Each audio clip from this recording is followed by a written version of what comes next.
Old school war was badass. Mongol War. Yeah. If you could watch, I mean, watching the Mongols sack a city and kill 1 million people and stack their bodies on top of each other. Did you ever read? There's a great audio book series. It's really a podcast, but it really is more like an audio book.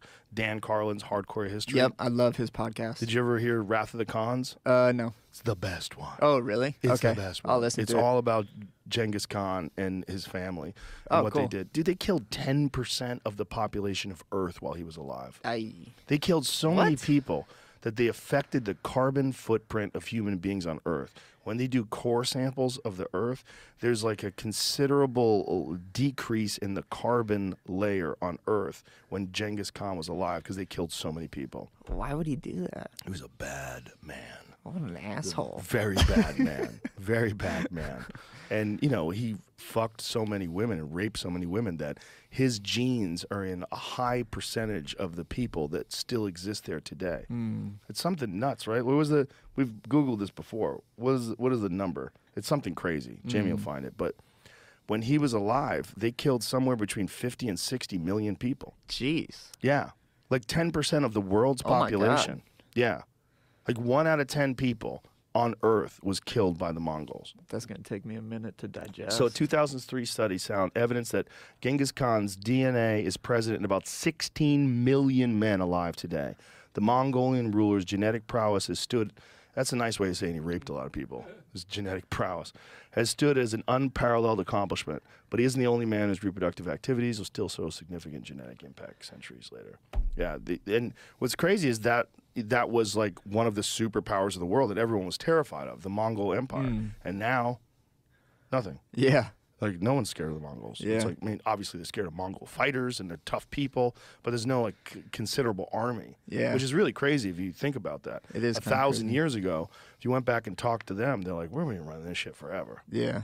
Dude, I used to, back when I was, like, trying to get into Warmind, I would just, like, Google, like, the most badass warriors in time. Yeah. And I'm an idiot, so I, like, forget everything after a month of learning something. But one of the warriors was this Aztec dude, and he got captured by the other team, whoever it was. They took him, they cut off his hands to like try to like just make him miserable for his entire life. They sent him back to his camp.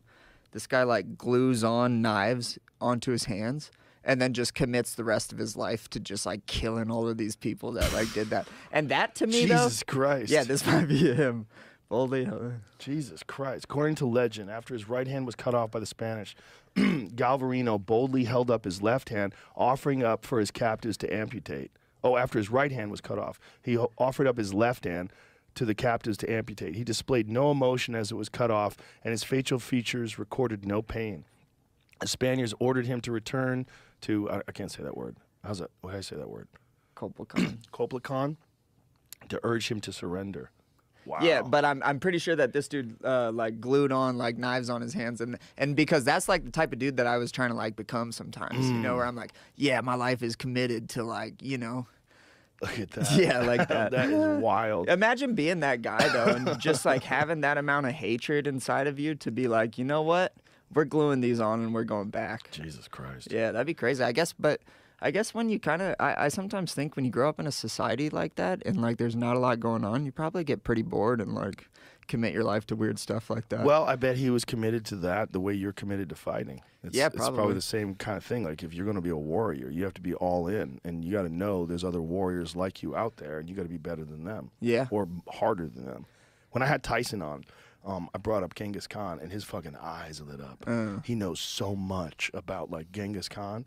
Like first of all, he knew his name was Temujin. His real name was Temujin. That's his born name. And he told a story about his brother, about how his brother was stealing fish from him and his other brother. So he killed his brother, and his mother freaked out that he killed his brother. But he was a fucking killer from the womb, like from the time he was young, and went on to form this empire that to this day is one of the most frightening forces in the history of humanity.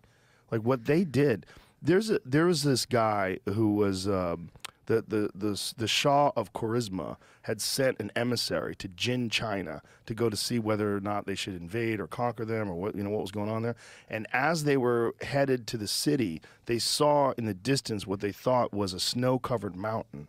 And as they got closer, they realized that it was a stack of bones. There was a stack of bodies because everyone in the city had been murdered. Jeez. They had to abandon the roads along the way because they were so littered with human bodies that were decaying that the roads had become mud and caked with filth and just human decay.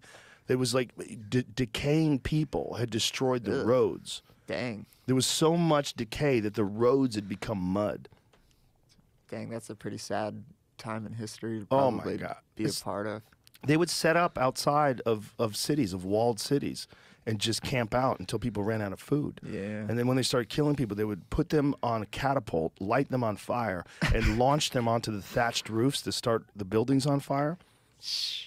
Yeah, we Why? don't have it too bad now, I guess, huh? We have it pretty fucking Yeah, easy. we got it pretty good. Pretty man. fucking good. Yeah, I think about it. It's almost too good where I feel like the world's going to end pretty soon. Well, I think you probably are onto something historically because, you know, that's that old thing that people always say, hard times create hard men. Hard men create easy times create soft men create hard times. We're at soft men create hard times. Yeah, there's a Dune quote. I just got done reading Dune, and it goes something along the lines of, like, men made machines to try to free themselves when really what happened is the men with machines just decided to enslave a bunch of people, where it's kind of like we're almost like making ourselves slaves to these machines.